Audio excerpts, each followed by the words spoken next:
Judge Jodi, Paxton Road's Premier League Player Ratings show. We are back tonight, a lot later than usual, but we are back tonight with a very special guest, Jacob from United Spurs of America. How you doing, buddy? I'm doing fantastic. It's just reaching the afternoon here in America, so not late at all. Perfect Not timing late for for you. me. Yeah, Little late for me, but it's a bank holiday tomorrow, so hey, I'm staying up. time to Staying up party. for this. Yeah. Exactly. And what a party.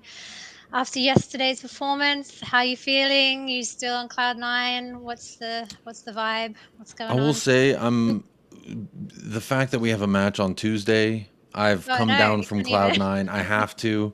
I rewatched the match today. I try to watch it live. In the Mhm. moment because that's when the blood's flowing highest for me.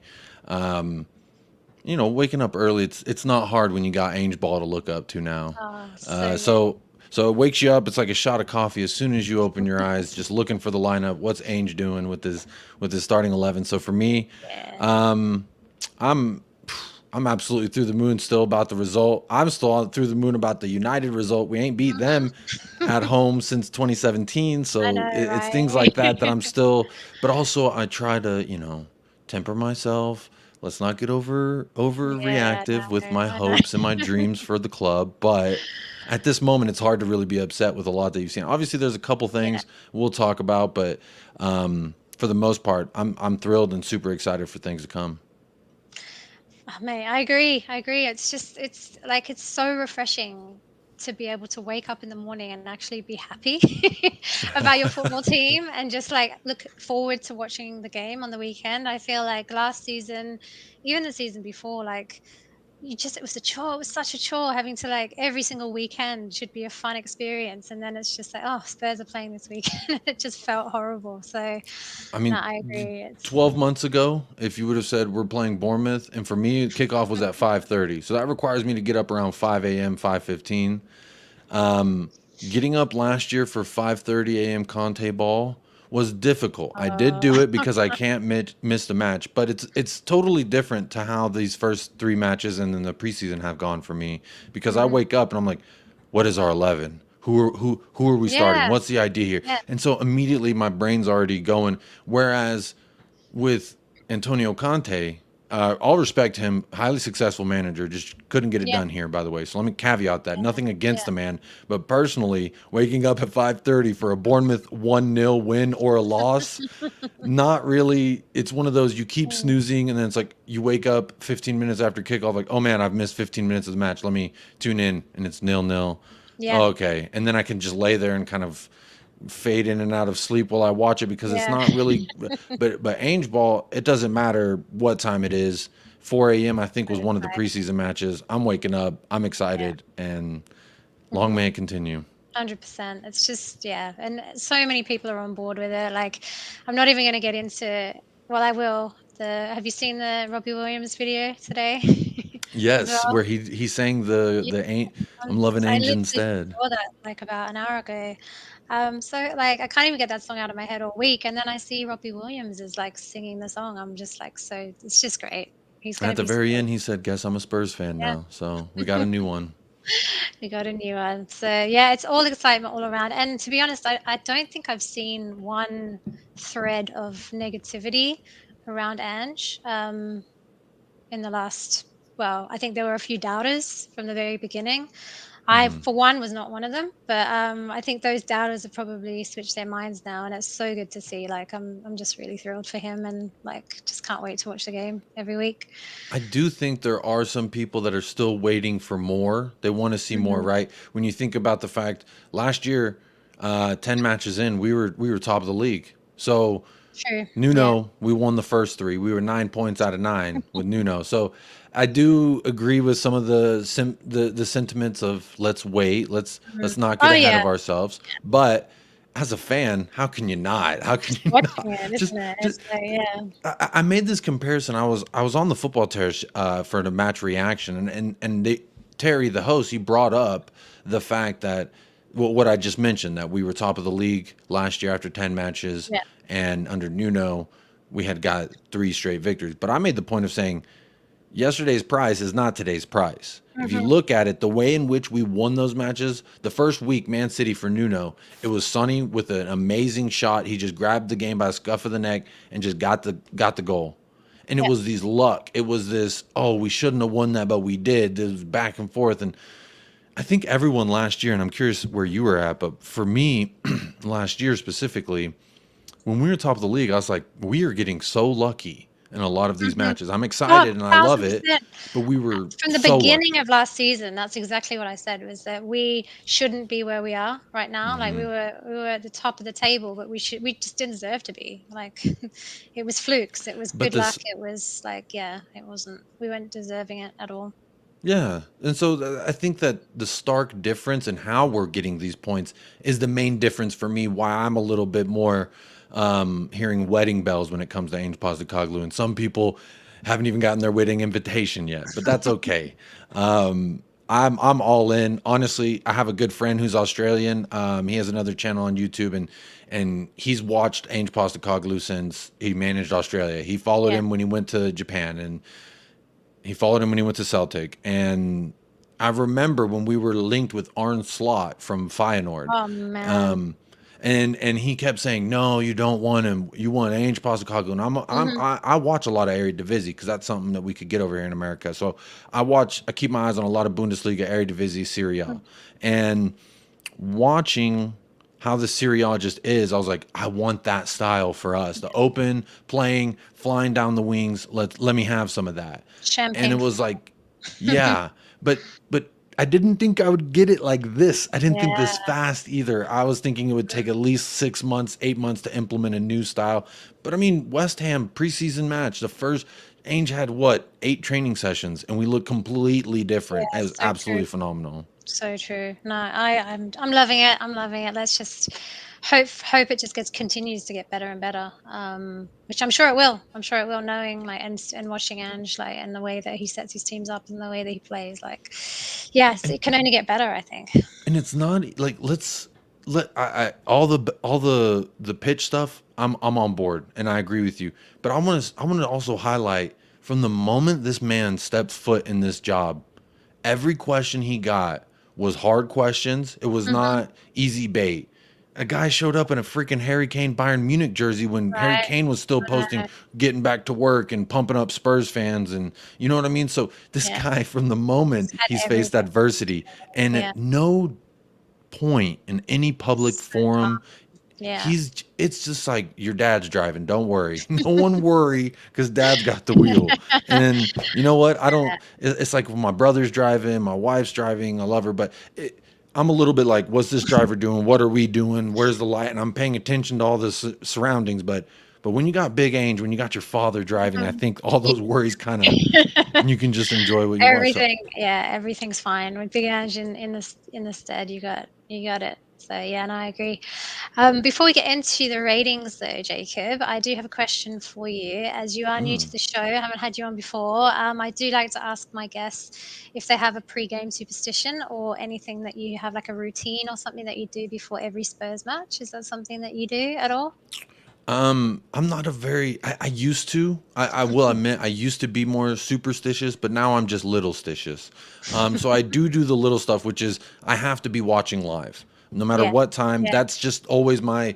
I feel I'm a big energy guy. The energy you put out is the energy you're gonna receive, and so I know I'm thousands of miles away, and I know scientifically there's no way I can prove that my passion and willing through the computer screen, through the TV screen, I know that it doesn't affect anything. But for me it personally, um, if I'm not watching the boys and cheering them on, like I just don't. I doesn't don't feel know. right. And I It get it. doesn't. That doesn't Yeah. compute. You know what I mean? It's like a Even if bunny you've got with it on bunny with mute, got antlers. it on phone somewhere, wherever you are, just on silent, just in the corner. There was one match that I had to watch, well, that I missed the second half of. One time, and it was because my son was being born and my wife Oh, was well, in the I hospital. mean, So that was a good we'll excuse. let you off on that one. And technically, I think it was Bournemouth. I think it was Bournemouth away during lockdown. So Oh, well, we'll yeah, let it's you off. ironically that we played them. We played them again, or maybe it was Sheffield. I don't remember. Sorry. That's all right. There's a bigger occasion going on, but we'll let you off on that one. But cool. So before we get into it, guys, if you are new, please can we ask you to subscribe to Paxton Road TV, like the show if you like it. If you don't like it, then please like it as well. Really helps us out, that stuff. But I think what we're gonna do, Jake and I are gonna get into the ratings. We're gonna let you know how we thought the guys did. But if you want to kind of give us your ratings as well, put them in the chat, and then we'll talk through what you guys have to say as well, which will be really interesting to kind of see. I think what we have to say about these guys. So without further ado, Jacob, let's bring up the guys. So we've got Vicario first of all. So what we're saying, 8 and a 7. Just from my perspective, I mean, the 8 is warranted. The 8 is 100% warranted. Like, this guy, I think, the saves that he made, I think there were 3 or 4 of them that he made, and he made them so carelessly, like carefully, and just with calmness and effectiveness, and just everything that we have been lacking, I think, from that perspective. I just think there wasn't too much for him to do because we had such like boss defenders in front of him. So from my perspective, it's a 7, but a 7 is a good score. By all means, it's a good score. I just feel like there wasn't too much for him to do, and I think sometimes goalies are a bit hard to rate when they don't have a lot sort of going on. But I think you could say 7 or 8. But what do you want to say from Vicario?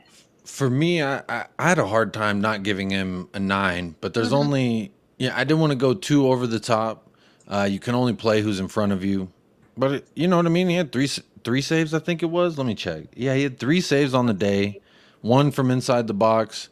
1 was on outside the shot box, I think, from Dude Christie. But Christie was on fire as well. Yeah, he was firing those things. So, but honestly, he was very composed. I thought he was very calm on the ball when they were still fighting us the good fight and trying to press us up high. He was doing a very good job of being calm on the ball and just passing it to the, finding the open man and passing it. I think he's calming down. I think a lot of, the guy saved everything. Clean sheet. It's hard for me to go against and give him anything less than an 8.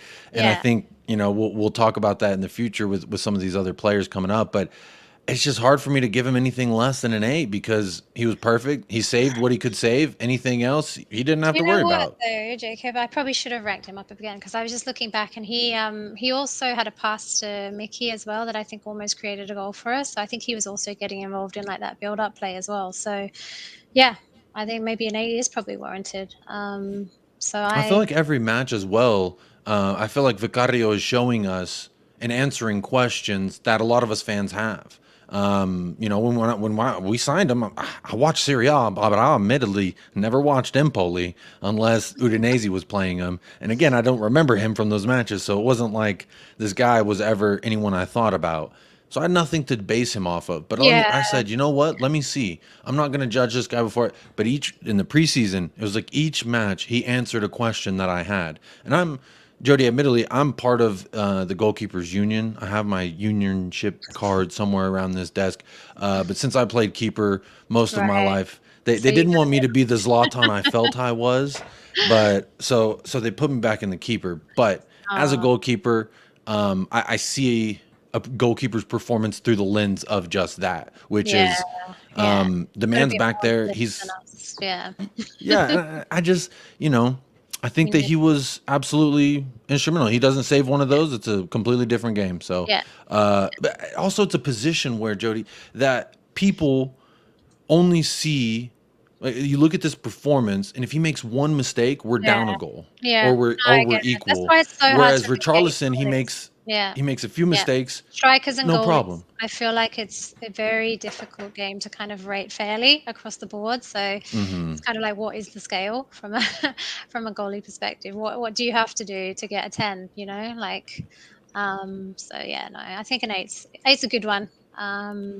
But yeah, no, good job. Let's move on to Porro. Pedro Porro, 7-7. We're matching there.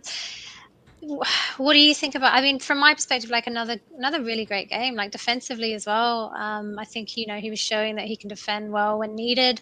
I think I'm I am a bit of a Royal fan actually, and it is upsetting to see Porro come in sometimes for me. But I mean, I think he's making important clearances when he needs to, and he helped us keep the clean sheet as well. He's always important with that attacking threat that he has, which is kind of why we brought him in. So yeah, I don't think he made as much of an impact, I guess, as he did last week, but he played a really important role from my perspective as well. For me, Pedro Porro, before the show, I rated him a little bit higher, and then I was like, hang on, while I'm rating these other players, let me draw it back a little bit, because honestly, I thought defensively was outstanding. He showed, this is another guy, the questions, the people Yeah. that were doubting his defensive abilities, everyone said, Emerson can defend, but he can't go forward, and Pedro Porro can go forward, but he can't defend. And I think Pedro Porro's also, this is an assumption and speculation on my end, obviously, but I really feel like he saw Emerson Royale's improvement, getting better, watched him defensively. What does he do well? And then I can adapt. And this is a guy that is very adaptive to what he's been asked. And I think he's taken the challenge head on of, can I play this right back position and stop being a wing back, a winger? Can I lock this position down and do what it takes? And honestly, United, he had a couple mistakes, but we didn't get punished for them. I don't remember seeing a single mistake from him, and I thought he was playing a lot tighter to his man versus Bournemouth. Maybe it's just the setting, the scenario is a little different than Manchester United at home. So. But still, he's. I was a bit worried. To complain about. No, I was a bit worried about him, but I don't think we have anything to worry about him. Like he's a great signing, I think. I think his passing is what gives him that edge over Emerson, whereas Emerson's passing is more, let me lay it off to you, make a run. You can either find me or find the guy that's out behind you. And you see that in the build-up play with Emerson, where he just he lays it off to this guy and then he runs. And whereas Pedro Porro, I think, is looking for the more advanced pass, and that's why. Yeah. He's becoming more favored right now, because if he can pick it up defensively, which he has improved. And he's got, exactly. He's got the that's why I think, doesn't he? If he's 100%. And he's got a lot of passion. That. Yeah, he does. He does. But so does Emerson. They both. That's the thing. At that position, we are not lacking passion. No, 100% we're not lacking passion. All right, Christian Romero. Let's talk about our centre backs. 9 and an 8. All right, you got to talk to me about that 9. Talk to me about that. What can I say? The man was perfect. The man was perfect. Perfect. I would have given him a 10 if he had a goal. I'll put it that way. The man was absolutely perfect. I mean, I don't think there was a single statistic outside of like one bad pass that he had. I think statistically, I tweeted it. I'm gonna see if I can pull it up while I'm talking about it. But he honestly, he was phenomenal. To be fair. Like 6 clearances, I think he made 5 times. My eyes, I'm not a big, let me say what the stats say, but I do use stats to see if it backs up what my eyes are telling me, or see if there's something that I'm missing. So I'm not a big, statistics are always right, or your eye test is always right. I'm kind of a fence sitter when it comes to the argument of stat test versus the eye test. But I think having both is my favorable choice, because my eyes, emotions, and heart will tell me one thing, and then I look at the stats, and that tells me something else. But when they coexist in the same world, now I'm really cooking with butter. So Christian Romero, my eyes said he was a 10. Statistically, I would give him a 9.5 maybe. I don't know. He was I argued him for being man of the match as well. I know there was another player that was quite special, but Christian Romero didn't do anything wrong. The stats say he won every duel, 7 out of 7, had the joint most recoveries, 4, most interceptions with 3, most tackles with 3, and he only misplaced 1 pass out of 37. Now, my other source of stats say he misplaced 2 passes. 2 passes, that's not bad. But I remember one of them was because Richarlison couldn't get a hold of it. So, Romero, perfect. He ain't got a card in three matches. I'm not judging him based on his got I didn't see nothing, officer. I didn't see nothing. Right, yeah. I mean, maybe that's why I marked him down a bit. I think he had a fantastic game as well. I think he's just... Look at that face. Look at his smile. Yeah. Give him a 10. Give him a 10. Just give him a 10 for the face alone. Oh, Um, what a guy. I'm but in I think love. he's also stepping up to that leadership role as well. I don't know if you've noticed, but I feel Absolutely. like he's definitely showcasing that he is trying to be a bit more not as reckless, I guess. If that can even be a thing for Romero, but yeah, I think And then the question as well, even when we signed Mickey Van de Ven, people said, can't, oh, Mickey Van de Ven statistically in the air was very poor in the Bundesliga. Well, the Bundesliga is very direct. They don't really send a lot of things in yes. the air, to be specific. So, but they also said Romero's no good in the air. We needed a central defender who can airily win the ball. Well, he Mhm. did it. He's done it 3 weeks in How a many row times? now. Yeah, how many headers like was he I getting? think that's a big part of it too. Is think about, I use the argument of look who he's playing with. When you look to your left and there's Eric Dyer, and you look to your right, But that's so true. That's so it's true. just like no Like wonder his decision making was so rash, because you're just like you can't this guy's trust. not Can't gonna do trust. it. I gotta go No, get that I ball. agree. So it's I agree. like Yeah. I just think last year was not indicative of the player he is, and I think No. this season we're really seeing the best version of him. And I think that leadership role, like you mentioned, Jody, is absolutely crucial to Yeah. his growth. I mean, he's Yeah. 25. He's a young man becoming a full grown man. Like I'm old, a little bit older than him, so I can say that. But I just think that all things are pointing in the right direction Yeah. with this guy. We got a World Cup winner, Serie A Defender of the Yeah. Year, and people told me he couldn't defend. People told me he could not defend, that he's not a good defender. I'm not going No. to say who said that, but it wasn't just one person. It wasn't just two. There's a Romero lot can't of people. defend. Okay. Yeah. All right. Well, let's move on from that because I I don't even want to get into that. That is absolutely bizarre. But Mickey Van de Ven, let's get into our new signing. Mm-hmm. MV MVDV. Yeah, I think this is his best game so far, and we've only seen what 3 games from him really. Um, Yeah. like I think he's one that's just getting better and better, and I think the longer that he and Romero are together, and the longer that they have to kind of solidify what they've got together, I think the more crucial that's going to be for us. But like, yeah, again, like looking at stats, I guess from him, like 7 clearances, like this guy was like getting the ball out like every single time. Like I saw him, he was giving some amazing tackles, I think, in there as well. He was Mm-hmm. so busy, like so busy yesterday. 7 clearances is madness. It's crazy, 7 clearances right? is a madness. Like, Mickey Van de Ven, I think I love the point that you made first, which was him and Romero building this beautiful partnership. And it's yeah, almost like they've been playing together for 2, 3 right, seasons, it's and it's crazy. been 3 matches, not even Like, a preseason. what's two and Absolutely two and insane. two really? Because Romero Yeah, went off that's right. after Yeah. 11 minutes, wasn't it? Yeah, So, that is true. That is true. So like, really, I mean, when you think about it, it's remarkable, but it speaks to this young man's mindset, mm, his football IQ, that he could come in and I, I think a lot of fans were like, he's been here for 3, 4 training sessions. Do we start in week 1? And yeah, yes, you do. And what did you see? He never once has looked uncomfortable or out of his depth. Now, Jody, I am going to pat myself on the back here a little bit. Anyone who follows United Spurs of America, this is a guy, like I said earlier in the show, I pay attention to a lot of Bundesliga. And this guy was one of those, he jumps off the page. Anytime I saw Wolfsburg, he mhm, just stands out. And then the mhm. clip went viral of him doing the full pitch sprint, Oh, goal it's so saving. fast. I And I was like, wow, like I saw that live, and I just remember being like, wow, this kid's about to blow up. So in January, and anyone who don't believe me, you can go back and fact check my live streams in January. And I was on a lot of the other shows saying there's a young left-sided center back would be perfect for Mhm. us, because we were all like, we need a left-sided center back. We need a left-sided center back. I told everybody we got a left-sided center back in Wolfsburg. He's 21 years old, He's named Mickey Van de amazing. Ven.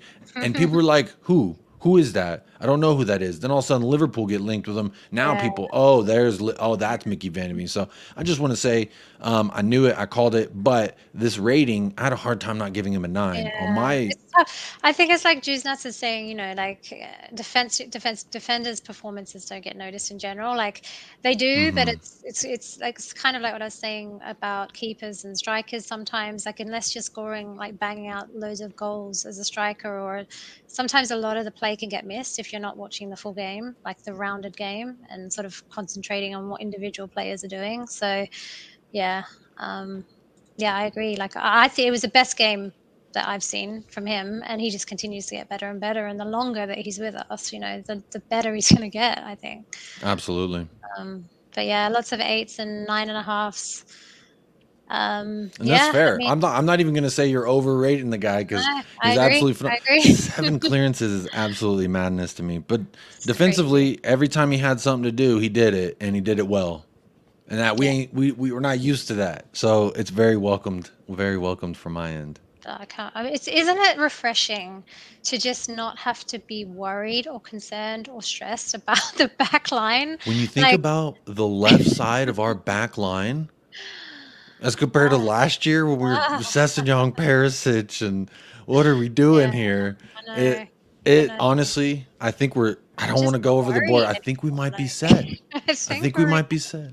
But we do well, I don't think we're set. I think do you not think we still need to get somebody in just to kind of make sure injuries and everything like that? Because we've still got a lot to get rid of, right? I mean, Oh, we don't wanna absolutely. As far as our roster, we're nowhere near a complete roster. But I'm saying my point with I think we're set is the future looks extremely bright when you mhm. look at the likes of how old Udogie is, how Yeah, excuse me, I call him Ugogie, how old Ugogie is, how old Mickey Van de Veen is, and then we just got Ashley Phillips, a very large, tall, aerially of good, course, got defense. some piece. So Yeah, there's we're doing some things. We're getting some young players, the Alejo Veliz, these deals.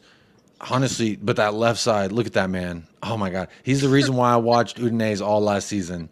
yeah, he I is amazing. absolutely adore this man. What are we saying about Oh, yeah. I did. Oh, we Oh, doing no, I point fives. didn't. Oh, we're doing point Alright, no, fives. I didn't tell you about that Okay. one. Yeah. I would change Yeah, mine right now to an optimistic 8.5 if I could. 0.5s. Yeah, I think we're gonna bump him up for the assist, right? I Give think, him yeah, this guy, like, what a baller! Like, I think such an attacking threat. Like, I think just his full roundabout game. Like, he's defensively set. He's like attacking minded. That assist though, like, I can't even like how how saucy was that? Was that assist? It was just like the swagger about that. It was just insane. nasty. The thing Um, about that assist is it shows you a lot about the squad's mentality at this moment. mm, Never give up on the ball. yeah, And that's exactly yeah, I mean, think about how many professional athletes in that any sport, when the ball's about to go out, can just lay it on the line, right? That's a Michael Jordan type. it, That's Dennis right, Rodman jumping into the yeah, stands to yeah, flick a ball back into play. I know I'm correlating other sports, but it's a mentality thing when you think about it. It's going out. You could just let it go. Let's play for the next ball, right? mhm, And mhm. what did he do? He said, "No, I'm stretching it all out. I could even hurt myself here." You saw him laying down. It took him a second to get up. Honestly, there's not a left back in the league right now that I'm rating over him at this moment. No, And it's only he's he's joining the fantasy team, right? Every fantasy three team. Premier League starts. Yeah, That's all he's had. I He's know. absolutely phenomenal. And the thing that a lot of people were saying over the summer was, "Oh, well, we don't know if he could do it in a left back position." But there was a quote that not a bunch of people heard apparently where he said, "I'm not concerned about the left back position. That's where I originally played. That was my starting Yeah, position was yeah, left yeah, back, so I know how to play that position." And yeah. honestly, I And he love the does. He freedom that he does. has to roam and just do what he does. I mean, remember against United, he was way far up on the right, kind of like a right midfielder, juking Yeah, out Mason Mount and Casemiro. That's our left back. What is he doing out there? I love it though. He's so so talented. good. Yeah, and I agree. And I was so looking forward to like, because I don't know if you like, I'm not a Regulon fan, and obviously we had such issues in that left back role last season.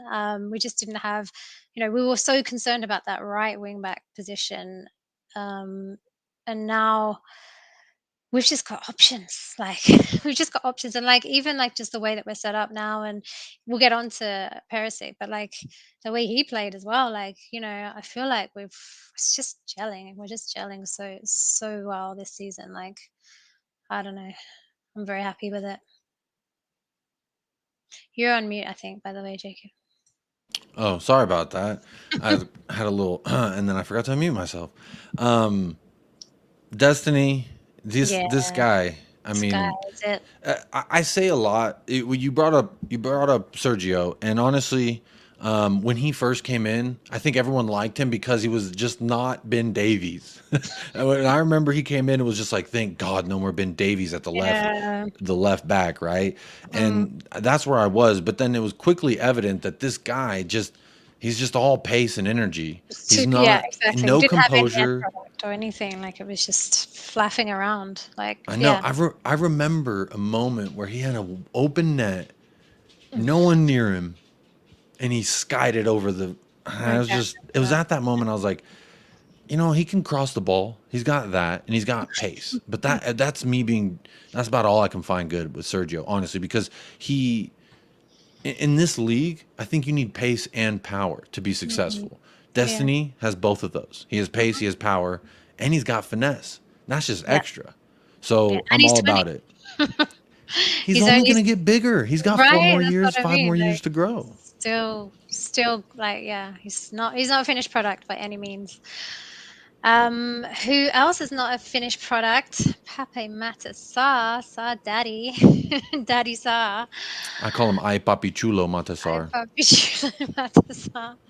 I mean, not not as lively as last week, but still lively. Like I think he came out flying. Really, I think he was picking up where he left off, like in the first half. Don't you think, in terms of like a liveliness kind of perspective? He had that attempt at goal as well, but it was like really soft. It was Um, very disappointing, honestly. yeah, That's yeah. why I have him so low, is because I felt like in those big chances he didn't capitalize like he did against Mhm. United, and he almost had two goals against United, lest we forget.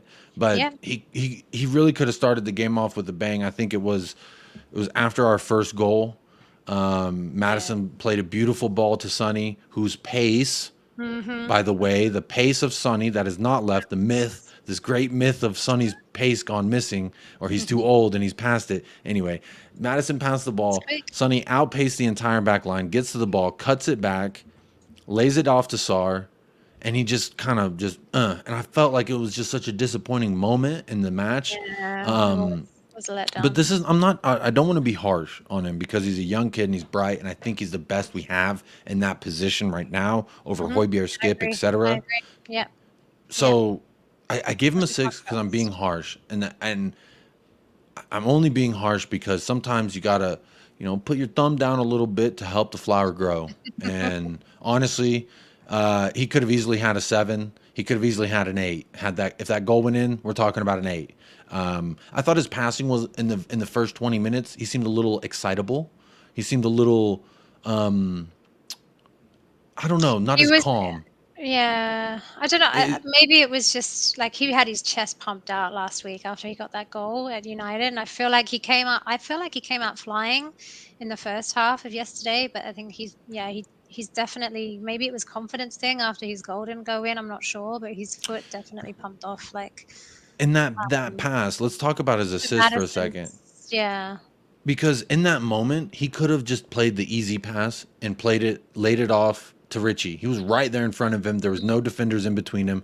I remember when they showed the ground level replay and it was behind Sarr, and then you can see in front of him was Richarlison, and he played it around. And it's just that mentality. It's kind of what I was talking about with Pedro Porro. It's that Mhm, mentality to find the more advanced, more difficult pass. mhm, But as mhm. you can see, that pass leads to greatness. And James Maddison with a very, very lovely finish. Honestly, great team goal. Bissouma was absolutely phenomenal leading up to that as well. To give Yeah, it to Sarr then, who then took the difficult route because he could have played a bad pass. It was perfectly weighted, a perfect pass. He mhm, couldn't have asked for it better. And I think we're starting to see a lot of those goals where it's the whole team looking yeah, for that extra thing, and yeah, then it just yeah, happens. And instead of individual brilliance, like I mentioned with Sonny versus City, week mhm. one with Nuno, instead of that, we're seeing that The whole team maybe performance. instances where too much passing. Yeah, Maybe it's like someone take a shot, please. But to me, that yeah. just speaks to the philosophy that we're not even clicking on all cylinders That's the yet. thing, like, they haven't even had time really together, like, they've had hardly any time to just, and there's so many plays, like, NFL as well, like, there's so many plays that you need to learn, as a team to just kind of, we don't know where we're gonna be and where we're meant to be on the pitch, and there's just so much that they need to learn from this Ange system, I think, that they just still haven't Absolutely.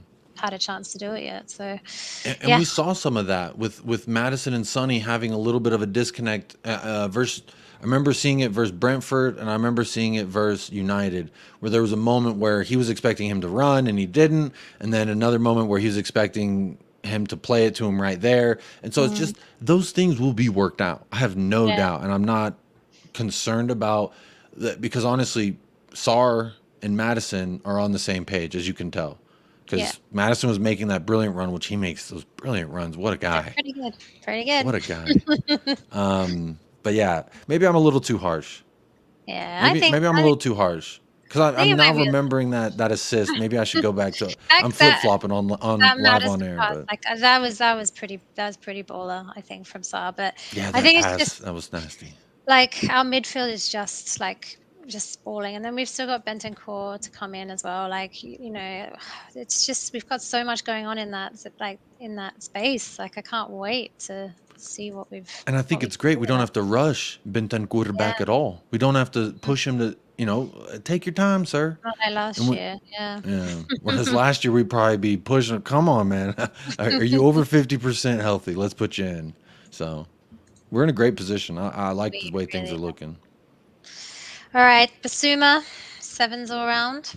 Hmm. Great Um, performance. Solid performance, solid performance.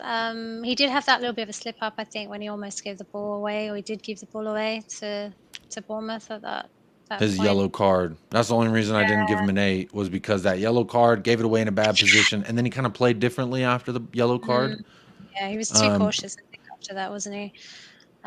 a Um, little bit, but but overall, it was still a great game. I thought. it was a great, like, you can't, this guy is he's just going from strength to strength, I think. Just having that freedom, like, that he didn't get to have last season. So yeah, I think I marked him down for the yellow, and then I think, did you see Lo Celso try to hurry him up as well at the end when Hmm. Lo Celso was coming on, so he didn't get a red or like pick up another yellow? Because I think Yeah. this season there's so many like yellows for time wasting that are coming in as well, isn't it? Because I think Basuma was taking too long to come off the pitch, so He I was also like, needs to be careful. Sometimes he gets upset when a call goes against him. And remember, mm. last year he slammed the ball, got a yellow, and then He picks them up really quickly, there was like. last week. I think he pulled Anthony or he pulled someone down by their shirt, and then the ref blew the whistle, and he like got up and was like, "Wow!" Like kind of Mm, all across the league. I've been seeing them easy yellows. You gesturing for a yellow, you get a yellow, sir. I kind of mm, like it because it's to like stamp in the whole being too animated about a call, which it's hard. You're in the moment, your passion, your adrenaline, your everything's running yeah, on high. massively, It's hard to massively. control, and I love that passion that's oozing from him like that. But you gotta just be a little careful. I thought that's the only Yeah. reason I gave him a 7, not an 8, was because I thought that yellow, you just gotta be a little bit more careful, He and needs to then calm his head a bit, I think. It's like, I think last season he picked up quite a few yellows, didn't he? And he didn't play that many games. He didn't start that and they many were games, but early pretty much yellows. every game. Yeah. But these are at least Um, this yellow was later because yeah. his start versus West Ham away last year, he got a yellow card within 30 minutes, I believe, and then his next time he got another yellow within 30 minutes, and I think that one was for the one slamming the ball. So, just Mhm. just Yeah. just Yeah. take that Just calm energy your and head. harness it. Yeah. Take it and harness it, my friend. That's all I Yeah. gotta It's say. just so, yeah, Fantastic it must be baller so though. hard in the game though. Like, yeah. But I think just this season they're clamping down as well, aren't they, on yellows and stuff? So I think we just need to be careful. We can't be without, like, because our squad isn't, I mean, we've got such a massive squad, but we don't have starters like for every position that we need. Do you know what I mean? Like, if Romero was to go out because he's got like 2 yellows in a row, and then like, who are we going to bring in? Like Dyer? Like, I don't know. It's just we need to keep our calm heads, I think, a little bit. Um, right, let's move on to James Maddison, man of the match, 9 and a 9. I mean, what a performance, right? Like, I was so annoyed because I was going to bring him into my fantasy team, and then I thought he was going to be injured, so I was like, "Nah, let's just leave it. Let's not waste it." But not He's annoyed by cooking the for fact me that on my he fantasy is. team, I'll tell you that Yeah, much. I can imagine. I'm bringing him in this week, that's for sure. But like, yeah, man, like, I think what a game! Like, I don't even know where to start. Like, I think first of all, just so happy to see him like in the starting lineup. I think we're all a bit like, I don't even think we're that worried because, we do have Lo Celso as backup. We do have like solid kind of, like we have solid people that we can bring in to kind of help shape the game. But just the way that he has been performing in the last like 2, 3 games, like, man, I don't even know like what we do without him now. He's just such a Hmm. solid like starter for us, and what a performance yesterday. Like, his goal just so well timed. Like, I think he was helping to create chances like throughout the game. He was Just dropping in and our own box, picking up the ball in our own box. I was like, is this our yeah, attacking mid back there? What is he yeah, doing? But I love it. That just and what shows, we've been crying out for, right? Like yeah. for so long. I've always Yeah. said, now I haven't said this to you, so I'll say it, but anyone who's heard me talk, they've heard me say it a lot. But I've always said, whenever Harry Kane left, we obviously, everyone agrees, not anyone has disagreed that we need two players to replace what Harry Mhm. Kane does for this squad. And when we Yeah. signed James Madison, I threw out that I think my little brain over here in Texas says this is one half of that equation. Now the Mhm. question is Richarlison the other half? And so far the answer has been a Wah, no, no wah. way.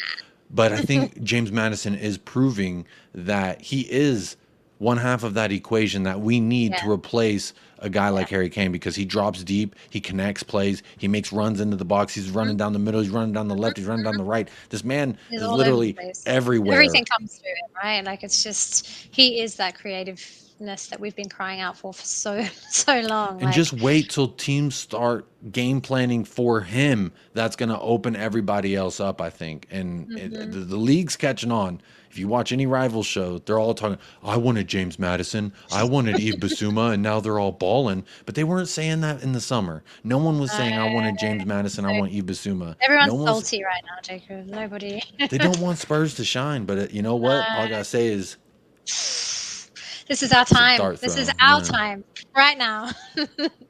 And I'm all here for it. But yeah, lots of And this 10s is and just the 9s. build, the foundation of the building blocks that we're doing here. It's not even anywhere near like how good we're gonna be. Ainge Like, just started it's cooking the dish. We just smelling it, and we're like, I'm we so haven't even got a hungry. striker yet, really. Like, Can you imagine when we'll all get on. three facets are clicking? Yeah, Can you imagine? yeah. It's gonna I be know. absolutely Ugh, something to can't witness. even. I Can't can't wait. even. Can't even. And this is the thing, like we're only playing like, well, I guess we're playing on Tuesday as well in the Carabao Cup, but pretty much only one game a week. And it's like, I wanted my Spurs fix. Like last season, and we were playing like 3 games a week at one point. I'm like, oh my god, this is too much. But yeah, It was more of a chore last year, where this one it's like, please, just sir, bring it. can I have some more? Yes. All right, let's move on to Dejan Kulusevski, 6 7. Hmm. Tell me about your six there, Jacob. All Uh, right. probably I know people get really upset about how I rate Kulusevski, but outside of that yeah, goal, what's going on here?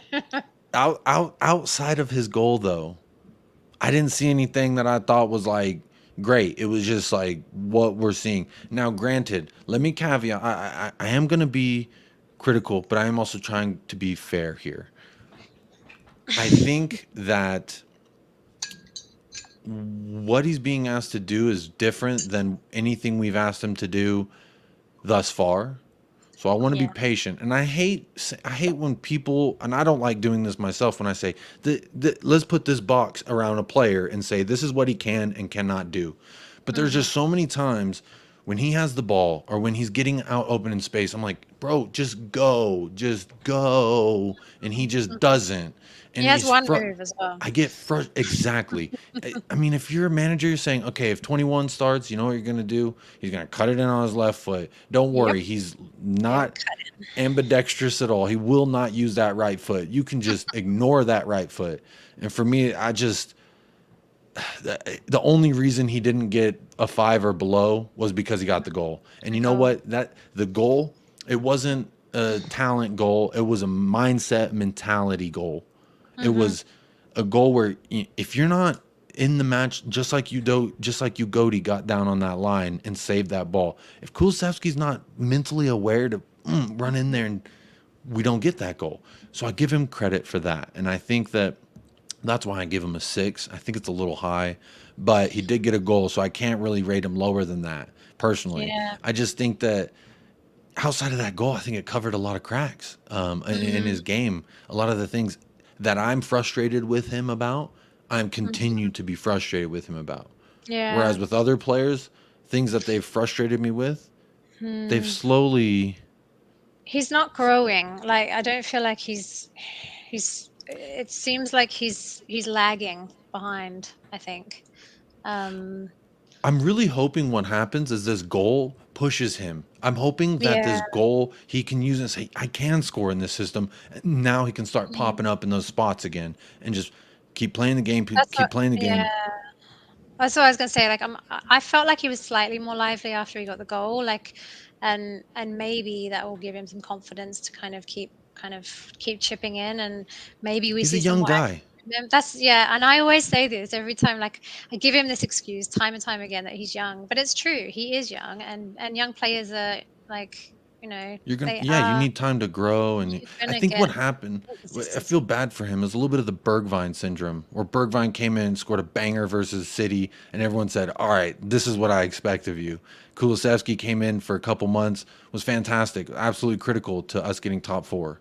Absolutely critical. But now we're at a juncture where we've seen him play bad longer than we've seen him play good for Spurs. Yeah, And yeah, it's worrying. But again, this is a guy that I still want to leave the door open for because he's young. He seems like he's got the right mindset. Any quotes that I see come out from him, it's always about I love working hard. I love doing this, yeah, and yeah. this makes me excited. And I feel like he's got all the intangibles, but just like, bro, do something else. Let me Mm. see. I'm tired of seeing the same thing, and I The think same that's a thing. problem Everybody's figured with. him out, like, and it's But see too that yeah, it's too predictable, I it's think. become a problem with both wings, and we saw it week 1 when Sonny and Kulusevski were both pretty much invisible.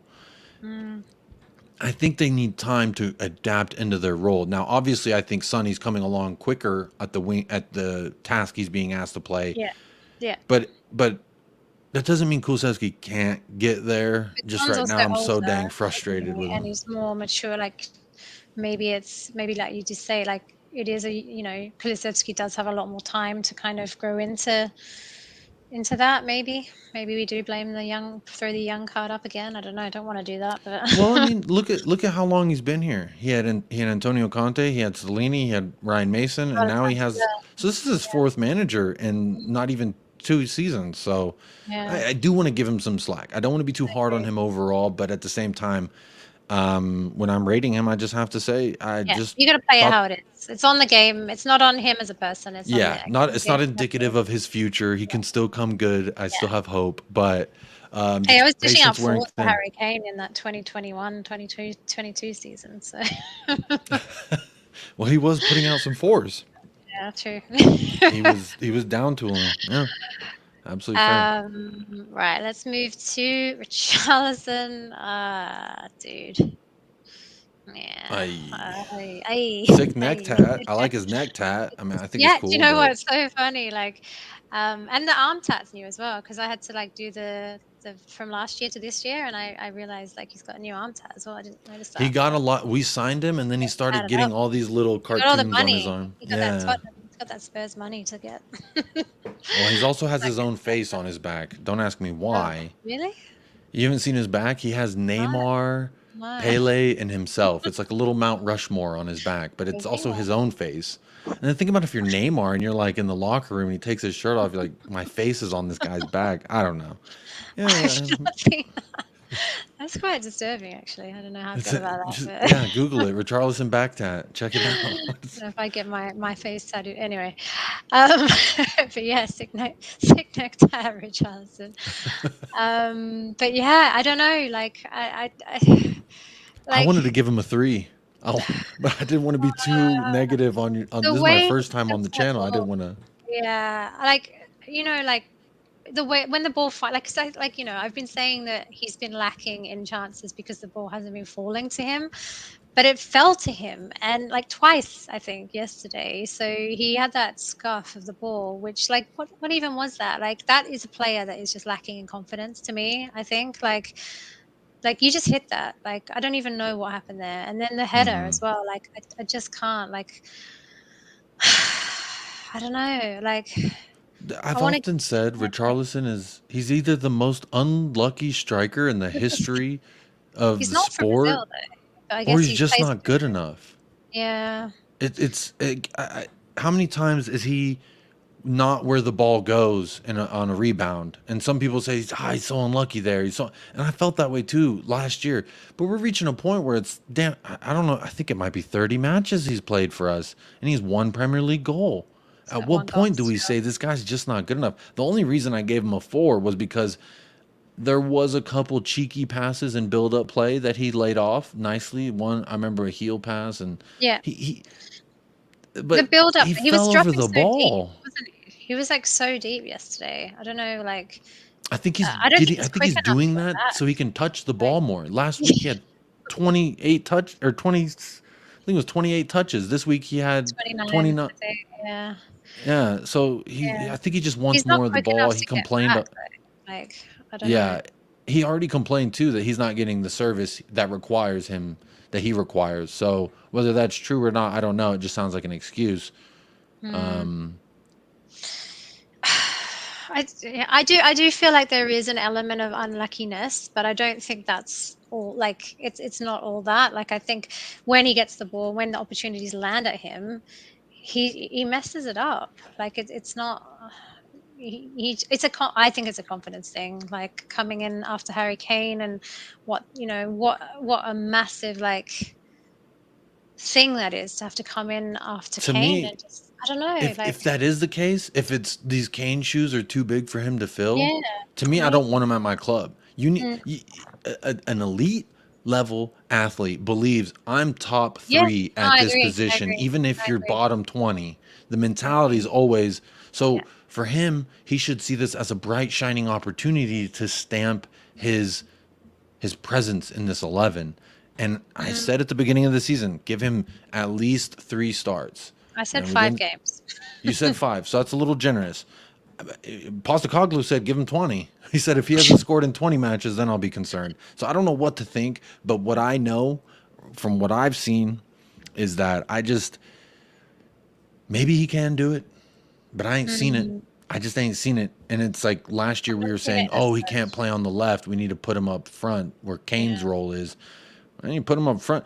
The thing is, you give him the chance and he doesn't take it. How many chances do you give him before you say you're just not taking the opportunity? And I guess your answer is 5. Mine was 3.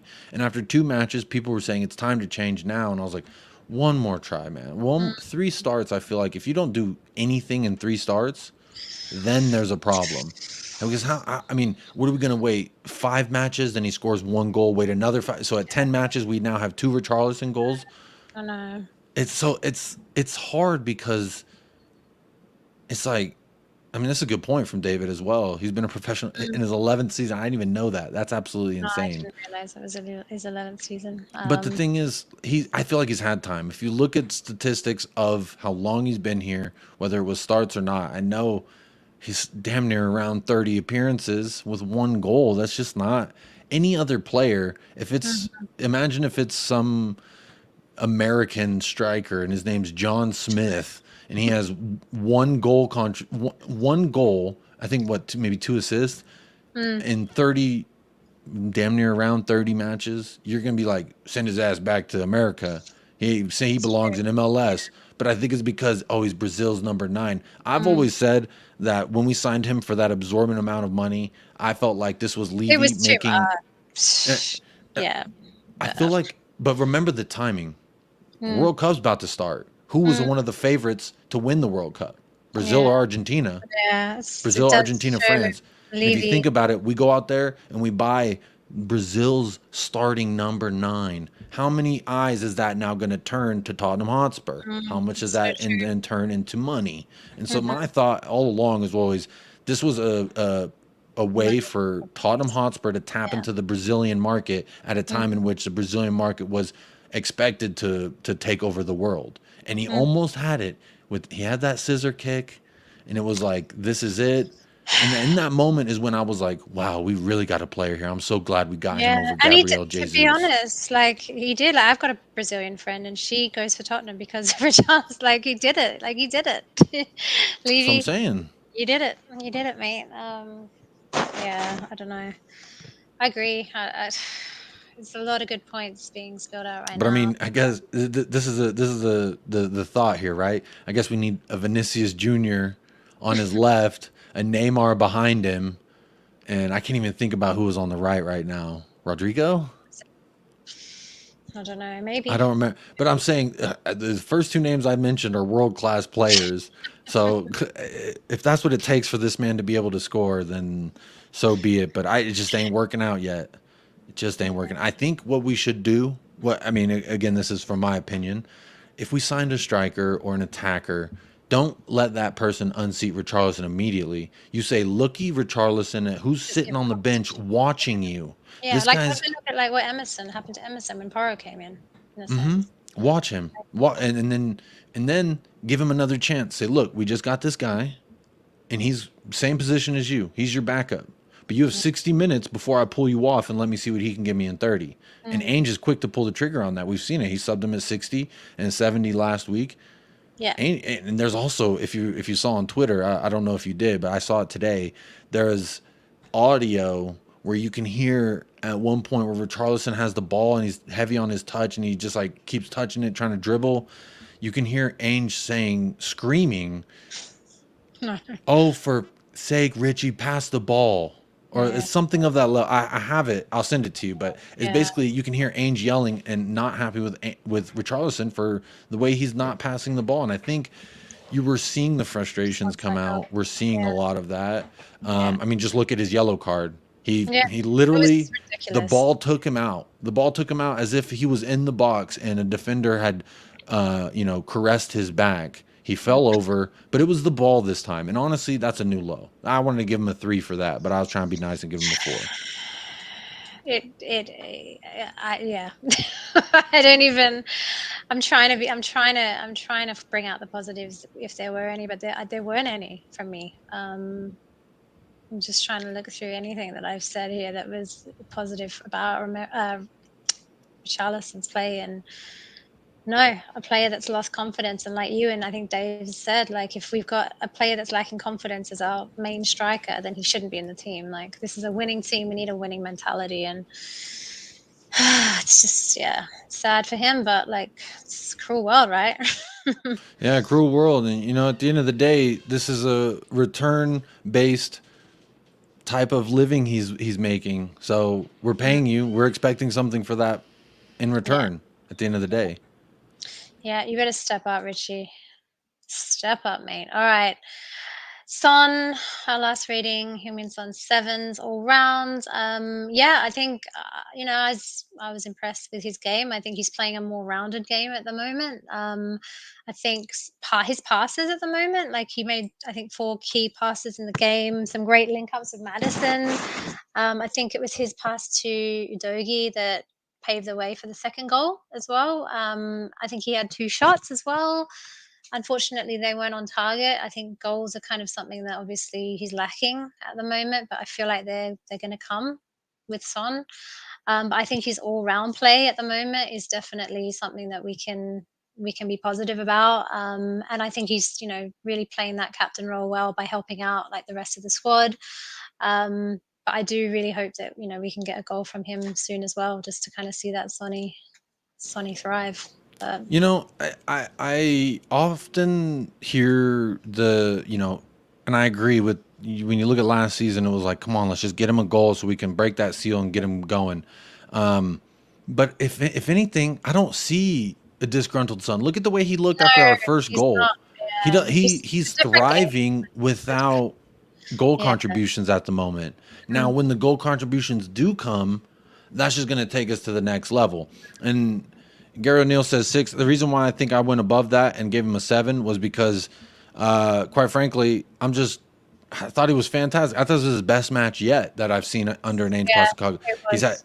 It was. great link up play, great It's like, distribution. There was, I yeah, mean, there's been this myth going around that Heung-min Son lost his pace. Now, if anyone subscribes to that fact, hey, you're welcome to your opinion. But I would encourage you to watch the first 20 minutes versus Bournemouth. And there's two chances where Son outpaces the defender Max Aarons the first time, and the second time he outpaced the entire back line. So this notion that Son can't get in behind the line, he's not fast enough, he can. He Yeah. can. And I think if Sarr finishes dinner in the box there with that shot, people might be talking all differently about Sonny, but he did everything it took to get an assist there. It just wasn't finished. That's not his fault. But again, you know, these things I think they will get ironed out over time, but he hasn't lost his pace. I think it's a myth. I thought he was fantastic. His link up play was he's just getting better. Each match he's progressively gotten better in my opinion. Yeah, no, I agree. Like I just think he's a key part of this team, and the way that he's contributing in multiple facets, I think, and just also still trying to get used to the way that we're playing. It's still a new team as well, like we've said. Like, you know, to be fair, he does look more effective through the middle than Richarlison. Yeah. And Perisic is a natural type of left winger, whereas Sonny's more of a left forward. Phenomenal, you could say world-class finisher, Sonny. So it might just be, you know, and I hear everyone, he does have to start getting the goals. He does need to do better. I'm not saying this is Heung-min Son standards. His standards should be 8 or 9 every week. But I'm giving him a 7. I thought, you know, last week I would have given him a 6. The week before I probably would have given him a 6 as well. This week I gave him a 7 because he's improved. He's shown the ability to get in behind. And I don't think that he looked like he lost his appetite. I don't understand this. People have said this on numerous platforms that Sonny doesn't. It's interesting to me when other people attribute their own thoughts, opinions, feelings, and assumptions onto another human being that's living their own life and existence. He's not like it's funny to me, but at the same time, I just think it's like how like with Harry Kane and the whole transfer saga, people were saying this is what Harry Kane wants. He's not gonna go because his wife doesn't want to move. Oh my God! Don't even. His wife's pregnant. They're not. I'm like, what ancient? She can't fly legally because she's too pregnant. She had the babies in Germany. They're eating schnitzel. Yeah, it's 2023. Yeah. And so it's the same. I'm only bringing that up to compare it to when people say, "Oh, he lost his appetite," or "He doesn't look interested," and I've heard it from a lot of people, and you know. There could be something to it because I think the fact that we're so used to Son banging in goals left, right, center, outside the box, inside the box, an elite finisher, which he is. Yeah. When you get used to something like that, when you're so like it was unusual, like for him to pick up the golden boot like 2 seasons, I don't even know if you guys remember, like the first half of that season, Son wasn't playing like great. It was like the last half of the season he picked up like pace and he ended up like getting the golden boot because of the way that he played in that second half of the season. But he wasn't like fantastic the first half of that season either. Like I think when you're used to people score, it's like Kulusevski as well. Like he came in flying and he got so many goals and assists for us, and we're kind of so used to that like way of him being sort of that attacking threat. I think it's just is this And not? I don't know. if this was on my channel, I would say to anybody who thinks that he lost his appetite or that his passion isn't there, I would suggest, just a suggestion, not telling you how to live your life, just go look at the Tottenham Hotspur Twitter feed from the game of, and I'm doing it right now while we're talking about it. And if you look at any picture with Sonny, there's one where he's hugging Mickey Van de Veen. And his face does not say I've lost my appetite. His face does not say I've lost my interest in playing. And that's just on. And so that was yesterday. It was the away day wins. And then there's another picture above the one of Ange Postecoglou. It's a fantastic picture. And to me, you can't tell me this guy doesn't look interested or he lost his appetite. I just don't believe it. I mean, if that's how you want to assess the situation, I would just suggest go look at the pictures that are out there for everybody to see. Might tell a different story. I think he looks happy, like from everything, and even just like the goal celebrations and just this. And I know we don't see everything, but like from what I can see, he looks really happy. So I agree. What do you think about what Gary's saying here about wanting to see Sonny up as the 9 and Richarlison out on the left? Why can't the front 3 interchange during the game? I mean, we've seen Sonny up top, but I don't want to see Richarlison out left. If we're putting anyone out left, I'd rather it be Perisic or Yeah, Solomon. I'd rather give them a shot at it personally. But we yeah. do change it up. And this is something I said. If after 3 weeks, I apologize. Let me close my door 1 second. No worries. David, you said last season, not this season. Ah, okay. We'll have to clear that out with Jacob when he gets back. Sorry, my son's waking up, and the Oh, door was that's open. My dog opened the door. But so Gary O'Neill, I said that I would like, after 3 matches, if Richarlison's completely ineffective, that I would like to see Sonny down the middle. And then I also said this before the season started, that if in the match 60, 70 minutes he's not doing anything, let's see Son down the middle, because we hadn't seen it all preseason, and let's see what it looks like. I at least just want to see what it looks like. Yeah. And we've seen about 50 minutes total of Son in that middle position. I think he thrives there. I think his pace lends him to be more creative through the middle. There were a couple times in the first half where he did drift into the middle. So I'm all for it. I think if you sign another winger or a person who can play up front in many positions, I think Son through the middle offers you a lot more, and especially if you go get a left winger. You know, I know people are talking about Ansu Fati, Abrici Eze, Johan Bakayoko, these names. I think all those options you bring in lend itself to just move Sonny in the middle and let these wingers be wingers.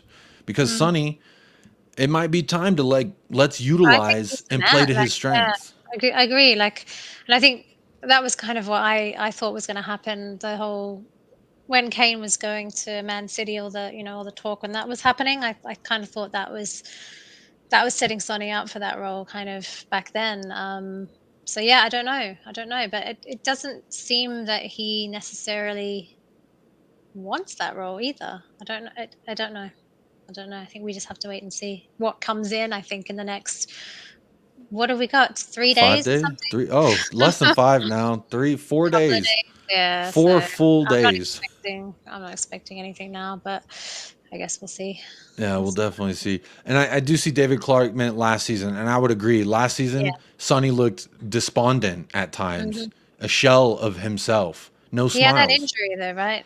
He was, yeah, he We don't apparently had a know. hernia. I don't know Yeah. whose responsibility that falls on, physio or Son or the manager, but that is a complete mismanagement of 100%. a human, in my Yeah. opinion.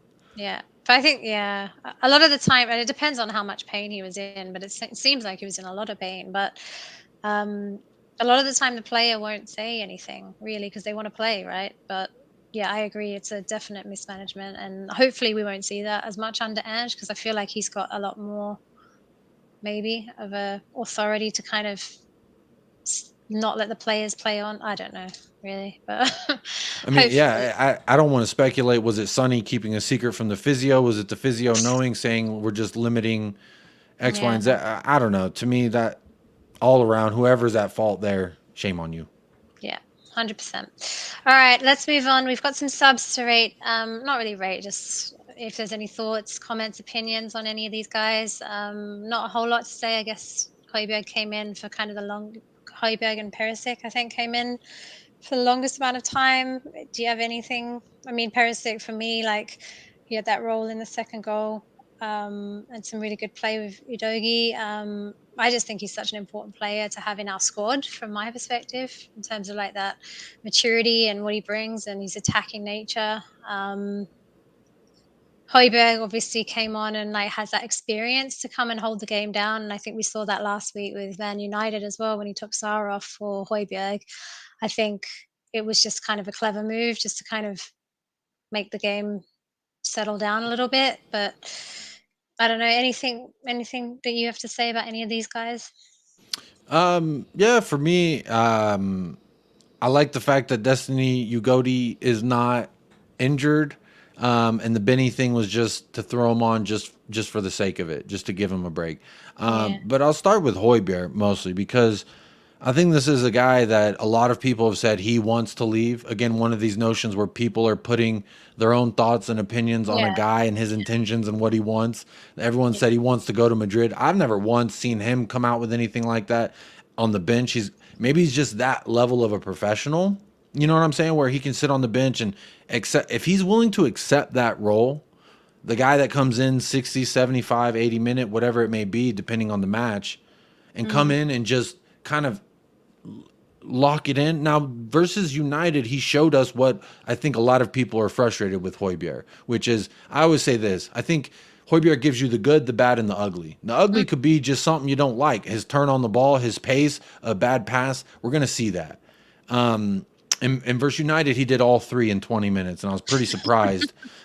Usually he does it over the course of 90. Whereas this one, I didn't see any bad, only the good and the ugly. You're going to get the good and the ugly with Jeremy Højbjerg. I like his consistency. He's solid. And since he's came into the squad, name me a more consistent midfielder. There isn't one. But yeah, this is the thing. Like, how many hours did he rack up in the last couple of seasons? Insane amounts. The guy's an absolute workhorse. So I like the guy for that. Yeah, I mean, he's gashing blood from his head, oozing all over his face. Jose Mourinho's pulling him to keep him out from running onto the pitch, bleeding everywhere. The guy's a warrior, and if you can't admire that, then I don't know what to say. You know, you just don't like Højbjerg. But this is a guy, he's not going to take us to the next level. We all know that. That's why I like where he's not an immediate starter anymore. That's why I think he's perfect for this. At the level we're trying to get to, I think he can service you. Yeah. Same as Skip, though, right? Skip exactly the same for me. He's not going to get you anywhere. Like, he's a good squad player. He's a safe bet, but he's not going to get you. Like, he's not a starting. He's like what, fourth choice, I think, from a starting center midfielder position. Like, he's not going to get you trophies. He's not going to get you what you want, but he's a solid bet, right? He'll go. The thing is, he's a mule. He's not a horse. He's not a stallion. He's not a Mustang. He's a mule. And you know what? Mules can do the work. You put the load on their back. Yeah, he works hard. He does. He's got a very high work rate. He can get. We saw preseason Barcelona. The only time we didn't see was versus Brentford, which I think he got the start versus Brentford. So I don't even know that he's fourth choice. I just think that. He's just not good on the ball. Who do you trust more to get the ball, turn and pass with it, get the ball, distribute it? You know, these different things we're asking Sarr to do. Yeah. Who does it better out of Sarr, Højbjerg, Skip? Sarr. It's Sarr. And then I would say probably Højbjerg. Yeah. And then Skip. But I'm talking about Bentancur as well when he comes back. Like, the whole everything gets changed because then we got to see what happens with Sarr at that juncture too. But at this moment, you're probably right as far as that. You know, you got Sarr, and I would say Højbjerg, so he's third. And then when Bentancur comes back, I would say fourth. I think I'm comfortable with that. You know, I love the kid. He's got all the intangibles, the uncoachable things. Which is heart, desire, passion, intensity. He's got all that. It's just technically when he's on the ball, I don't like it. He looks kind of clumsy sometimes with the ball. His passing's wayward sometimes. You know, he's still a young kid. He could, like you said, at the level we're at, same thing with Højbjerg. He's just not going to take us to the next step. He's not going to take us to the next level. Yeah, that's from my perspective. Nothing against the kid, but he's absolutely love him. Yeah. Good squad player from my perspective. Ben Davies, anything to say about Ben? He nearly had an attempt. He's not the first one I want to get out the door. I'll put it that way. Who would you? Who's first? Eric Dyer. Yeah. Okay. And it's not just because of his footballing. Let me throw that out there. A lot of people, you know, I get a lot of slack for my Dyer takes as well. But Eric Dyer has that mentality that can ruin a locker room, and I stand by that. Yeah, I agree. He's got a lot of managers fire, doesn't he? That's what I'm saying. A lot of bodies, that guy. You know, with Ben Davies, it's almost like he's just a left back version of Højbjerg. The same thing. He'll give you some good, he'll give you some bad, he'll give you some ugly, but he's consistently a 5 or a 6, I think. Now, when he was playing left back under Jose Mourinho, I would say he was churning out 3s and 4s, getting turned around nasty. Honestly, last summer, I got to a point where I was like, if your name's not Harry Kane or Heung-min's son and you've been here for 5 years or more, you got to go. So he falls in that category, unfortunately, and I just think it's time he's got to go. But obviously Ainge thinks that there's something, there's a utility there, right? That he can Mm, come in off the bench like a Højbjerg, like a Skip, and give you something there at the end to keep up the levels. He can at least do that. And I think yeah, Oliver Skip, he can at least do that also. Højbjerg, he can at least do that. And I think with all these five we see, they can at least do that. So yeah, not yeah. upset with any We're of not it. trying to get rid of any of Not these through the guys moon, right away. technically. Yeah, no, I agree. It's a safe bet. Safe bet to bring on when we're trying to like keep that 2-0 lead. I don't think any of these guys did anything to, um the back line and held down the middle, I think, for us, and there's not too much to say really, I don't think so. Yeah, no. I see Sean Hurl said, I agree. He gave away, I remember one, there was one instance where he gave Like away a the really bad, Man I don't United remember game. two, but I'm not saying you're wrong. You very Yeah, well could be. I just remember like there was that one, I was like, what the hell was that? But the reports that says he wanted UCL, I mean, you could literally say that about every player. I think. I think when I the mean, news is slow, it's who easy doesn't want to. to? Yeah, like, Yeah, who doesn't want to play Champions League? When Bissouma came here, he said, "I'm excited to play Champions League for the first time." His yeah, no, second year here, he's not playing. So I no. don't know. The media, I just have a hard time trusting what I hear if it's not like a video of Yeah, him in the hostage situation, being yeah, I like, agree. "I want to go to Madrid." But again, a player's not going to do that, so it's a little ridiculous of me to ask. I know, but I just these days, I'm very skeptical. So I don't know. And he's never. A lot of times you can see people's like Giovanni Lo Celso when he didn't want to be here, you could tell. When players don't want to be here, you can tell. When Yeah, Bergwijn didn't want to be here, you could tell. That I when never get Dembele didn't that want from to be Højbjerg. here. But he might just be that much of a professional. I don't know. Yeah, no, I agree. I think he's not shown that from my perspective, but we'll see. Like I said, 3 days to go, so we'll see. We've got a lot of outgoings to get out the door, so we'll see what happens in that regard. We'll probably see a lot more go on loan, probably, won't we? Hmm. But anyway, Jacob, we are at Crime of the Week. Crime of the Week is a little segment that we do just about anything that happens in the world of Spurs during the week. Last season, there was quite a lot of things that we had to talk about just because of the way that the season went down. But this week, it's been very quiet in terms of nominations. I actually haven't had any come through this week. Anything from your perspective that you want to like nominate in terms of anything that's gone down badly from a A crime of the Spurs week I perspective? could say is I've already mentioned. Richarlison getting taken out by the ball that he so Yeah, craves dearly was interesting. That's a crime in itself. I'm also gonna say it's a crime that they took so long on VAR checking that Perisic punch. That the guy's a veteran. That's why he grabbed the shirt and then punched. If he just punched, then it looks like he just punched. But you grabbing shirt, he's grabbing your shirt. Now it looks like tug of war. And if you saw in the replay, it's just like but like yeah, they were that's watching, both true. of them were tugging and pulling. He's just a little veteran savvy. I would say that's a crime against was it Max Aarons? Maybe Max Aarons would say that's Makes the crime of sense. the week. Yeah. The Perisic could punch him and get away with it. Personally, VAR should have taken one look at that and said, that's nice. Yeah. Yeah, I mean VAR and refereeing have definitely got a lot of crimes up their sleeves in the last couple of years that we've been doing this show. The past two matches, though, the refs have been really letting it go on both sides. And personally, I prefer a match where the ref is letting the rougher fouls go. Call it Yeah. even on both sides. And personally, I think Yeah, I agree. It for the has to be past two matches, I'm consistent. pretty Like satisfied.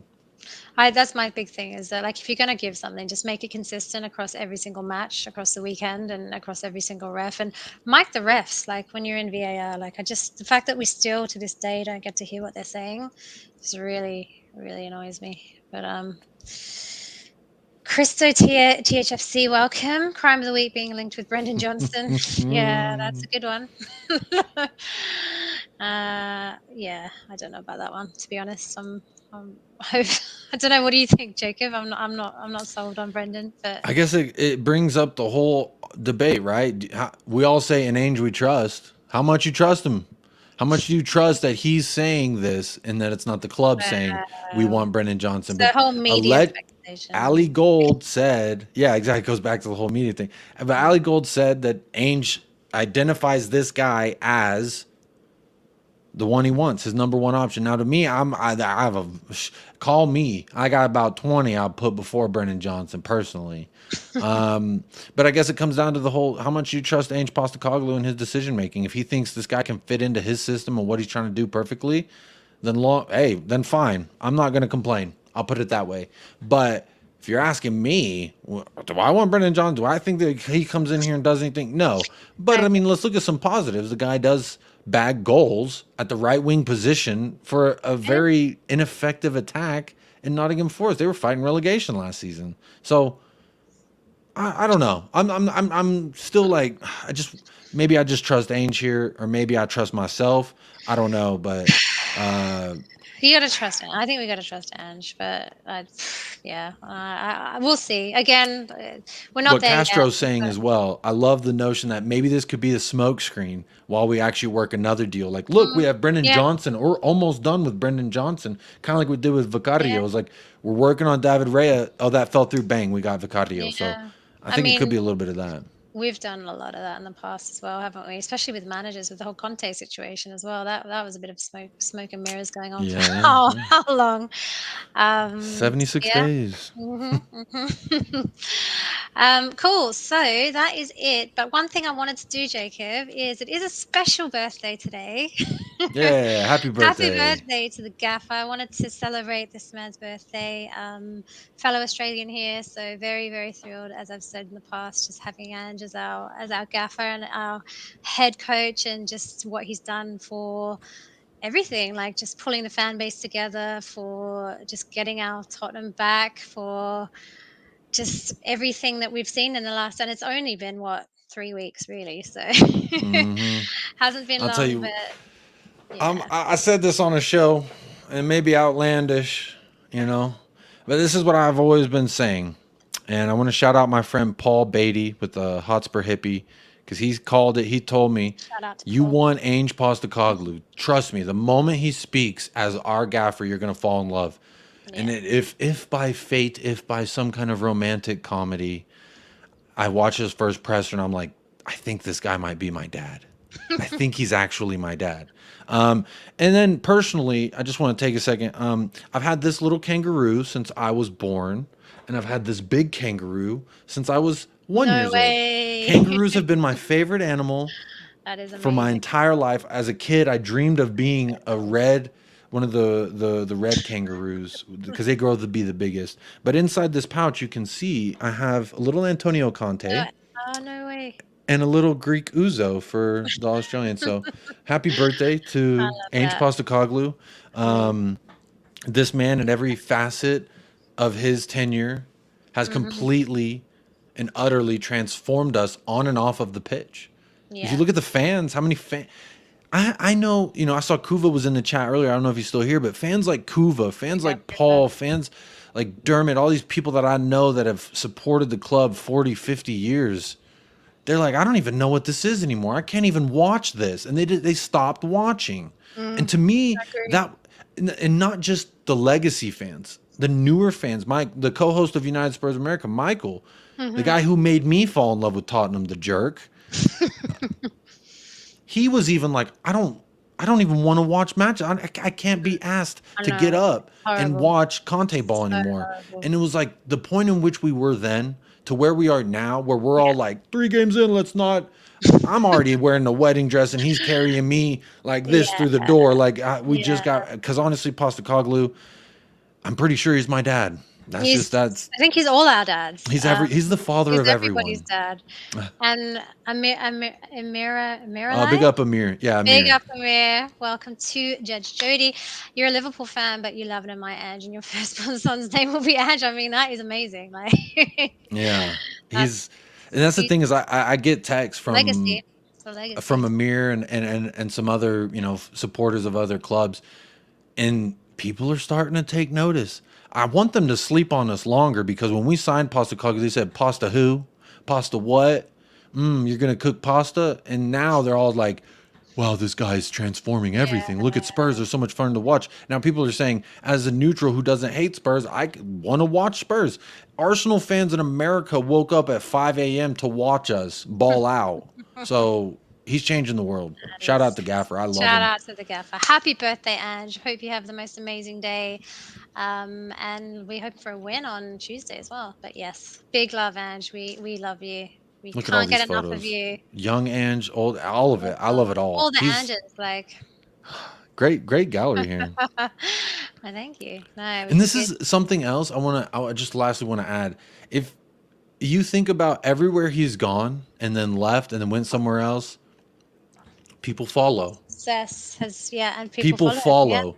We have yeah. Celtic people who are now Spurs fans. We have Australians who are now Spurs Hmm. fans. We have Japanese who are now Spurs fans because of this man. And This it's just man. like Yeah. when he walks by, he graces, he touches, and everything turns to gold. You know, My not to be yeah, I agree. My mum like always says to me because mum's still in Australia, and she says we never get any Tottenham news or anything on the news like for years and years and years, and that's all they're getting now. It's just the Spurs all the time. he's changing the Used to world. always be Liverpool, used to always be Man U, no Spurs, but like man, he's changing it up. I can't, I I love just that photo with him outside the Sydney thing. yeah, Um, it's very pensive, I love it in the background. very It's great. serious, I very would love to serious. Photoshop myself next to him in that photo personally. Oh, Jacob, thank you for coming on tonight. It was been really fun having you on. We mentioned Tuesday night, so we've got Fulham in the first Carabao Cup match. What are your thoughts on that? I'm a bit worried, to be honest, having Fulham as the First first opponent in one the down. cup. Yeah. They are a formidable side. They drew against the Phils yesterday. So Yep. or was it the day before? I'm losing time. I'm losing track of time. But they could have won that match had my boy Adama Traore just been a little bit weaker. But that's the thing. He's too strong. The He's man's too too strong. grown. I'm a huge Adama Traore admirer. Everyone gives me crap about it, and I'm welcome to take it. There's just something about a big man who can run that fast that I just fell in love with as soon as I saw him. I was like, what is this specimen I'm watching? He's a beast. I The don't care about his body oil. yeah, I mean, he's Body oil shining. You can't grab beast. him. He's flying. You can't even It's see like a him. slippery seal. He's an absolute physical specimen, a joy to watch. I still support my original notion. If we had gotten him instead of Brian Kill and he was working on the right, he would have opened up oodles of space for Harry Kane and Heung-min Son because I don't need him to finish. I just need him to open up space, and that's exactly what he can do. But in regards to Fulham, it's not just the likes of Adama Traore. Remember, they signed Raul Jimenez, Calvin Bassey. I think he might be suspended. He received 2 yellows in the match, so I hope he's suspended. He's a great little defender from Ajax. They Yeah. Bobby De Cordova-Reid. They've got good players in that squad, so they can definitely be a huge test for us. And this is something, a lot of fans we say, what are our expectations? What do we want out of this season? And I've wanted two deep cup runs in the FA and Carabao. I hope we win it, obviously, but Oh, my mate, I hope we expectations win. are make a decent run. Let's not get embarrassed. Let's make a decent run and let's go out in every match and just put it to them. Just yeah, yeah, Just bring it yeah. to them. Let's have let's live by the sword and die by the sword. So 100%. To dare when us it to do comes to Fulham, I'm saying you start your strongest squad physically that's fit, the yeah. strongest fit Do squad, you and you think go he out there will? and try and Do you win think that he game. will? I'd like to think he will, but he did mention that there'd be some change-ups in his last I press do think in the conference. likes of like Udogie who stubbed his toe. I True. think Pape Yeah. Matar Sarr got subbed out so early, so he can be available. But I think Bissouma will get some rest. I think Maddison may not start. Richie? Yeah, Richie's going to start. He better start this. Well, okay, now he better. He's Ange Postecoglou. He tells me what I better do. I'm hoping he will stick with the same front three and say, go out there and do something. Hmm. Go out there and do something. Now, I know I'm a little bit contradicting myself when I said give Richarlison 3 starts, and if he doesn't do anything, then kaputs. But I did say that before Fulham was technically our 4th match. But being that it's a cup match, I say, you know what? You dig your heels in a little bit longer. And you know what? Let's see one more match with Richarlison starting at that number 9 and see if we can do something with it. Yeah, no, I agree. I want us to go full blown. Like I want us to go as heavy as possible. I want to win this Carabao Cup. Like I want a trophy. Like I just want to. Just yeah. Let's just do it. Let's get this magical unicorn off the back of our necks and like It's coming. I'm saying it right now. Mark this day down, Jodi. yeah. Ange Postecoglou will lift at least one trophy. at Tottenham. I agree. No, One I trophy can will see be it. I lifted can by see it. Ainge. I can Do you think see we'll it. get a trophy before Kane does? At If it's Bayern. the Carabao, if it's the Carabao Cup this year, then maybe, because I feel like he's off to a hot start. I don't know Yeah. anyone keeping tabs. I am like the jealous ex on Facebook. What did you do today, Harry? Oh, you started with 2 goals. Oh, what did you do? You know, you got an assist and a goal in your debut. Okay, so I am still in the.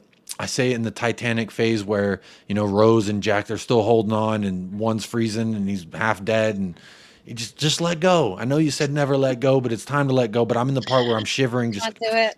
never Can't let quite go. do it. I have to. I will once we have a striker if Richarlison gets a Yeah. hat trick versus Fulham, the vibes are immaculate, and then hopefully that could propel him like I'm hoping what it does with Kulusevski. Look, I know I was harsh on a few players today. I know I was maybe a little bit About this over one gracious match, on some players. I always say, Jacob, like it's about the one match only. It's not about anything to do with what you think about the players. It's not like any bias or any kind of view that you have about the players. It's about the match that you saw and how they performed. That's all it is. Absolutely agree with that. So no. All right. Well, I think we're gonna wrap up now. Anything you wanna talk about? You wanna promote? I think people probably know where they can find you, but if not, if Yeah. we've got some new viewers, you wanna give a plug Yeah, to at United Spurs of America. My name's Jacob, one half of United Spurs of America. My best friend Michael, also the person I blame for when Tottenham aren't doing well. We run that channel together. He works like he's like a big manager person at Amazon, so he's super busy all the time. I get him about once a week. But over on the channel, I do content 5 to 6 days a week. I do a live stream at least once a day, so there's always something going on. Half the time, if there's something. no news, I'll just interact with the chat and we'll just talk about whatever. I have guests come on all the time. Jodi, would love to have you on. Would love to have Yeah. Yeah. Sean and the rest of Paxton Road on at some time. Yes. So yeah, always what I try to do on my channel is bring immaculate vibes each and Yeah. every time. That's all I can really Exactly. do because I think there's a lot of channels out there that are very harsh and critical and will be more like Mhm. cutthroat with their things. And for me, I will point out and I will be passionate and I will say things that I think. But at the end of the day, my hope with the channel is to just bring some immaculate vibes. Life is hard enough. Why do I want a Agree. channel I agree. to You don't want that for stress. people to watch and like make it harder and more Chilled stressful? I'd vibes, rather right? it be Yeah. rather it be just good vibes. That's all I want. So No, I hopefully I love can it. do that. Hopefully if anyone comes on over, they feel the same way. So let's No, I've checked it out as well, and I can totally agree. Like, guys, go over and check it out. Like, definite chill vibes and just a very calming presence you have, Jacob. So I like it. In the yeah, world I of try Tottenham, it's try to yeah. remain as calm as I can. Now, I will tell you the one person that gets me fired up more than anything is Eric Dyer. Anything Eric Dyer. If he's Mm. captaining for Fulham, I'm gonna lose it. I might get upset with Ainge, but I'll forgive him. But I will be upset.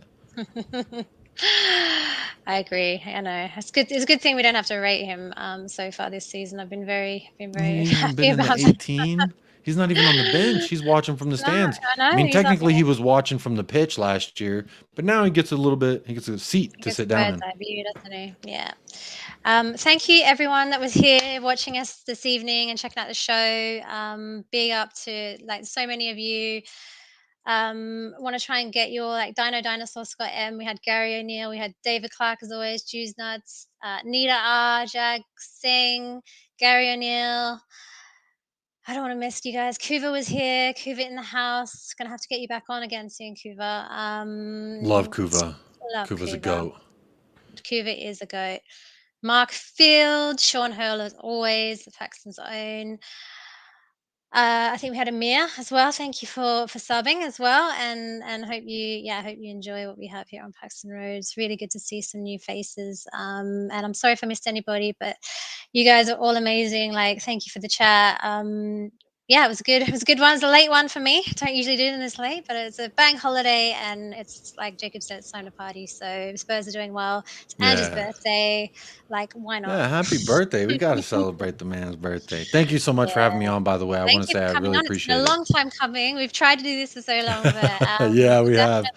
definitely have to get you back again real soon. But yeah, thank you again, guys, and we'll see you very soon. Come on, you Spurs. Come on, you Spurs.